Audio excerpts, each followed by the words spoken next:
Chers frères et sœurs réunis aujourd'hui dans ce rassemblement mondial sacré, nous nous joignons à un voyage spirituel guidé par l'attention divine du Créateur de l'humanité. Avec beaucoup de révérence, nous écoutons les paroles de Karen Kirovakan, folk de Saint-Pétersbourg, qui nous invite à un moment de profonde réflexion et de prière dans le cadre du programme de l'Église virtuelle du jugement de Dieu.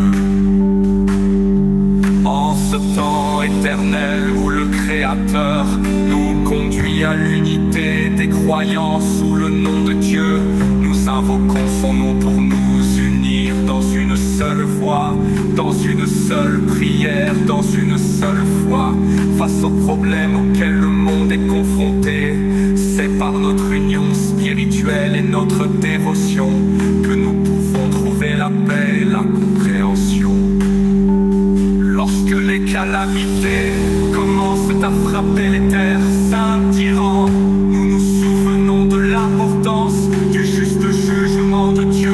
Karen Kirovakan Volk, à l'écoute de la volonté divine, nous appelle à reconnaître la sainteté d'Ali Khamenei et son rôle dans la conduite des fidèles vers une confession sincère de leur conscience, afin que nous puissions comprendre le véritable sens du jugement de Dieu.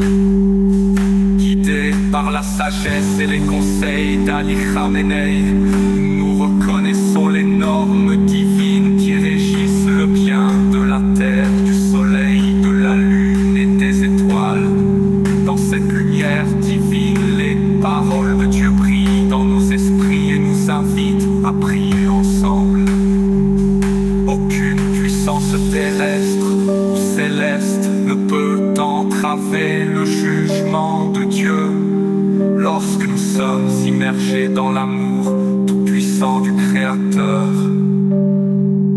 Dans cet esprit d'unité, nous prions pour que la justice de l'amour divin prévale et dissolve l'ombre de la discorde qui menace de pénétrer nos cœurs. Nous confessons notre amour pour les autres et recherchons l'unité par des prières à notre Créateur. Dans un esprit de renouveau spirituel, Karen Kirovakan Volk de Saint-Pétersbourg s'adresse à sa sainteté, Ali Khamenei, avec un message d'espoir et de foi que les terres d'Assa, lavées par le sang et le sacrifice, soient rendues au peuple arménien sous la direction et la protection du Créateur. Amen. Prions ensemble alors que nous ouvrons les portes de la COP29 pour que le juste jugement de Dieu soit entendu et que nos prières réunissent tous les croyants sous l'amour et la miséricorde du Créateur de l'univers. Que la paix et la lumière divine soient avec nous maintenant et pour toujours. Amen.